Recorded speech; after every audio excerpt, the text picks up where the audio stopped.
দেখো বন্ধুরা, এইসব জিনিসগুলো তোমরা নিজের চোখে দেখো। মানুষের একটা মানবতা বলে কিছু থাকে।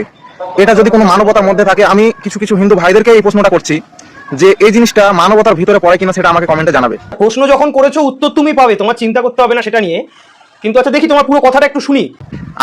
আমার মনে হয় না যে এই জিনিসটা কোনো মানবতার ভিতরে পড়ে।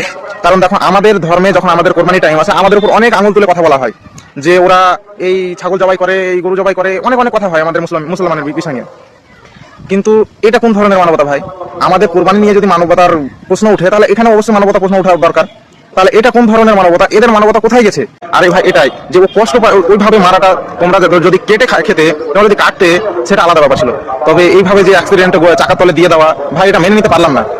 নমস্কার, জয় গো মাতা, জয় শ্রীরাম। এবার তোমার উত্তরটা দেওয়া শুরু করছি, ঠান্ডা মাথায় শুনবে, বিষয়টা বুঝবে।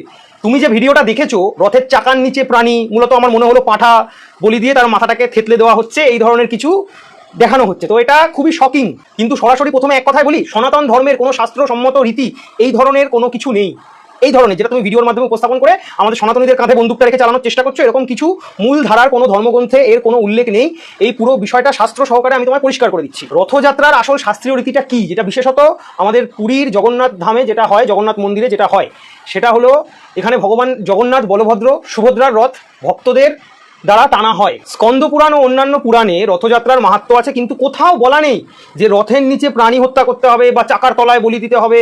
বরং বলা হয়েছে ভক্তি, সেবা, নাম সংকীর্তনের কথা। তাহলে এই ভিডিওতে যেটা দেখা যাচ্ছে সেটা কি? এটা তোমার প্রশ্ন হবে নিশ্চয়ই। তাহলে এই ভিডিওতে যেটা দেখা যাচ্ছে সেটা হলো লোকাচার বা লোকাল কাস্টম। কোনো বিচ্ছিন্ন গ্রামীণ প্রথা হতে পারে বা সম্পূর্ণ ভুলভাবে তৈরি কোনো ভিডিও হতে পারে। এটা শাস্ত্র আর লোকাচার কিন্তু এক জিনিস কখনোই নয়। তুমি যেই হিংসাটা দেখাতে চাইছো, এই হিংসা সম্বন্ধে আমাদের শাস্ত্র কি বলে জানো? মহাভারতে অনেক শ্লোক আছে, তার মধ্যে একটা আছে অহিংসা পরম ধর্ম, অর্থাৎ অহিংসাই সর্বোচ্চ ধর্ম। আমরা বিধর্মীদের মেরে ফেলো, কেটে ফেলো, এইসব শেখাই না। ভগবদ্গীতার একটি শ্লোক আছে অহিংসা সত্যম ক্রোধ, অর্থাৎ ধর্মের মূল ভিত্তি অহিংসা, সত্য ও সংযম। এবার তোমার নেক্সট কাউন্টার আমার কাছে আসতে পারে, যদি আমি এখানে ভিডিওটাকে শেষ করে দিই, তাহলে শাক্ত সম্প্রদায়দের মধ্যে যে বলি হয় তার কি রেফারেন্স? আমি তোমায় বলি, আসল সত্যটা এখানে খুবই গুরুত্বপূর্ণ, কারণ প্রশ্ন তো আসবেই।